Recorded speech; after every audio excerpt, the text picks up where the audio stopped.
teed up for you here in the second half. First of all, looking at Saudi Arabia's Crown Prince Mohammed bin Salman. He's set to visit the White House Tuesday, meeting with President Trump. It'll be his first visit to the U.S. since early 2018. There's apparently business to be done. President Trump is seeking to cash in on a $600 billion Saudi investment pledge that was made during his visit to the kingdom back in this recent May. And we're joined by Bradley Bowman. He's a senior director of the Center on Military and Political Power, the Foundation for the Defense of Democracy. So thanks for joining us. Look, we see that it appears all the statements leading up to this meeting have sort of steered clear of mentioning human rights concerns, any criticism that may be likely to come up. Certainly during Trump's visit there back in May. We're expecting more of the same thing again now. Everything appears as friendly as ever going into this meeting at the White House. You know, President Trump has clearly prioritized the relationship with Saudi Arabia, you know, his first visit there in this term, and is eager to do business, and he's eager to see normalization between Saudi Arabia and Israel.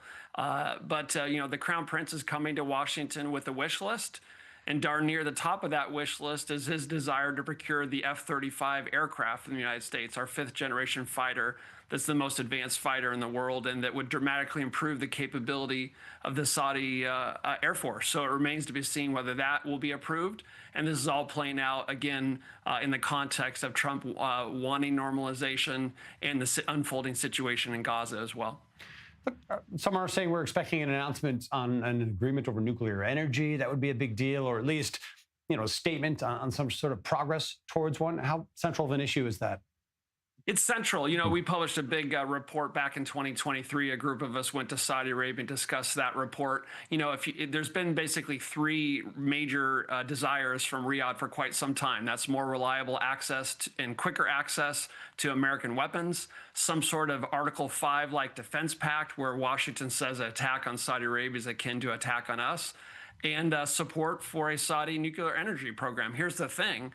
All of those either require congressional approval or at least congressional acquiescence. So we can have lots of things announced here on Tuesday, but many or most of them, Congress is going to have some sort of say.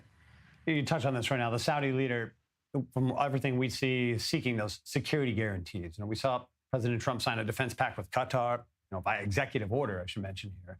Many analysts, diplomats, regional officials believe the Saudis will get something similar, but Washington had previously made that contingent on the kingdom normalizing ties with Israel.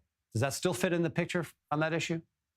You know, I think Trump has leverage here, and he fancies himself quite the deal maker. You know, you tend not to want to give up leverage when you have it, and this administration has leverage on the F-35. Right? I can't imagine agreeing to give Saudi Arabia the F-35 before they normalize relations with Israel. I mean, why would we give any country that refuses to make formal peace with Israel our best fighter jet? I don't understand that.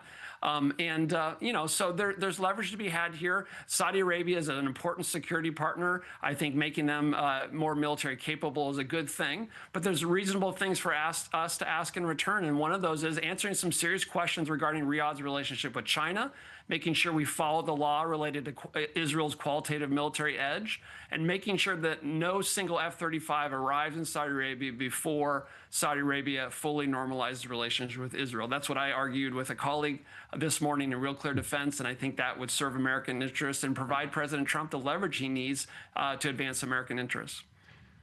Bradley Bowman, thanks for being with us from D.C. Interesting set of topics for us. We'll be following this visit closely. Thanks for joining. Thank you. We'll bring this topic